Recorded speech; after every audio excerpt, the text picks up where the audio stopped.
বাংলার যে প্রান্তে চট্টগ্রামে দেখেন বিবাহ কঠিন, ওখানকার 25% নারীরা আছে যারা 25 বছর পার হয়ে গিয়েছে, 40% নারী আছে যাদের এখন বিয়ে হয়নি। বাংলাদেশে এখন খুঁজলে এমন কোনো গ্রাম নাই যে গ্রামে 10 জন 12 জন নারী পাওয়া যায় না ডিভোর্সি বিধবা, তাদের কোনো ছায়া নাই। আমি চাই যে বাংলার যে কোনো জায়গার মানুষ যেখানেই আপনার নারী অবহেলিত হবে সেখানে বিবাহ দিয়ে দিবে।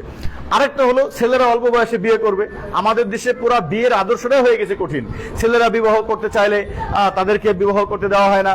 মেয়েরা 12 বছর 13 বছর 14 বছর হয়ে গেছে, মেয়েরা বিয়ের আগে অ্যাবর্শন করতেছে। গত বছর বাংলাদেশে অবিবাহিত নারী অ্যাবর্শন করছে প্রায় 4 লাখের উপরে, আমার কাছে রিপোর্ট আছে।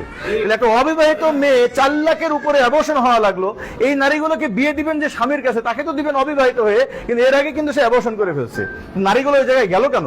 নারীগুলো কেন, একজন নারী বিয়ের আগে কেন সে তার ভার্জিনিটি নষ্ট হচ্ছে? কারণ তাকে যে বয়সে আল্লাহ রসুল বিয়ে দিতে বলেছে সে সেই বয়সে বিয়ে দিচ্ছে না।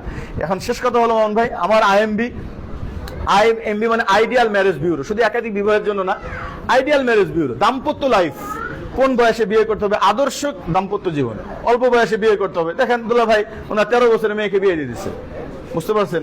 এরপরে ওনার আর এক মেয়েকে, সে হলো 3 নম্বর স্ত্রী হিসেবে বিবাহ দিয়েছে।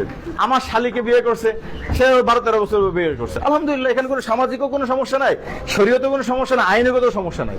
এই যে 18 বছরের আইন, 21 বছরের আইন, সর্বপ্রথম এগুলো তো আমি বলবো শরীয়ত পরিপন্থী কুফরি মতবাদ। এরপরেও আমি এগুলো রিসার্চ করে দেখেছি যে এই আইনের মধ্যেও বলা হয়েছে যদি উভয় পরিবার যদি বিষয়গুলোকে সম্মতিক্রমে নেয় তাহলে আর কোনো সমস্যা নেই।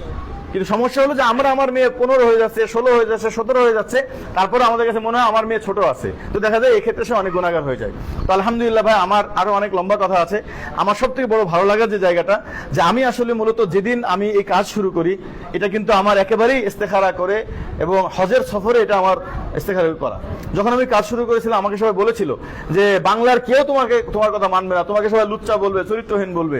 সেদিন আমার এই বাংলার 17 কোটি মানুষকে সামনে রেখে আমি নিয়াত করেছিলাম সবাইকে আমার নবীজির আদর্শকে আমি বুঝাবো।